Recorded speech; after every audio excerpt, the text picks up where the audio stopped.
Recording in progress. So we go to gender discrimination in employment, in job, at workplace. In pre-industrial societies, the family was the unit of production. When we talk about pre-industrial society, where the family were the unit of production, it means the father, the mother, and the children all are part of production method. That means whatever is being produced in that society, the father, the mother, and the child or the children are involved. Okay? So during the Industrial Revolution, the factory replaced the family as the unit of production. At first, men, women, and children worked in factories. In the early 19th century, laws were made to restrict children from working. So the care and supervision of children then became the responsibility of the mother, who sometimes might not be able to work. So at the beginning of the 19th century, they stopped using child labor. They stopped using women or children to work. Yes.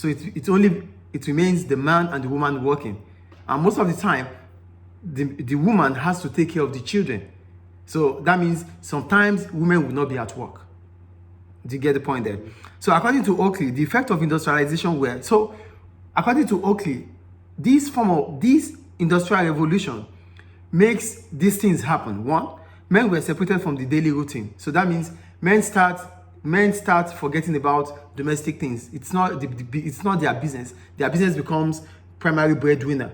So they take them away from helping the woman due to industrial revolution. Two, women and children become economical dependent on men, because now the children are not working anymore, so they have to depend on their father.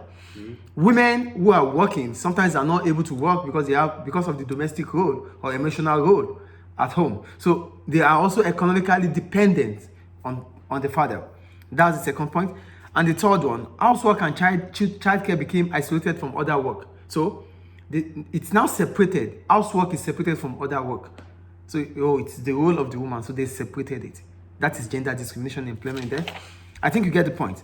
So towards the end of that was at the end of 19th century. So towards the end of the 20th century, the number of women working grew significantly. Some of the reasons for this are: one, feminist ideology. That means the dissatisfaction with housewife role. Women wanted to work. So one of the reasons why in the 20th century, the number of women in employment increases is that: one, feminist ideology.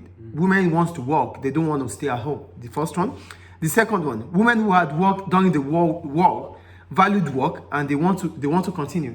During the World War II, some women work during World War II. So they love working. As a result, after the World War, they want to continue working. As a result of that, women employment increases. You get the second point. The third point, there were changes in the socialization of girls. So girls saw their future in terms of work instead of being a housewife. So the integration in the society changed. Girls' ideologies changed. They don't see their future in being a housewife. Rather, they see it as an employee. That means they have to study, they have to go to school. I think it's clear. The second to the last, laws preventing gender discrimination led to changes. So now, at the early stage of 20th century, laws that is against gender discrimination were uploaded. So it means you have to follow the law. To get it. So those that do not follow the law are punished. And the last one, they were changing attitudes in workplace. Employers began to value their female staff more. So employers now start thinking that, the women are also valuable at workplace. Is it clear? So these are reasons why feminism, these are reasons why women's role start improving in the 20th century. And the last one is about the role model. There are now different role models that girls can look up to.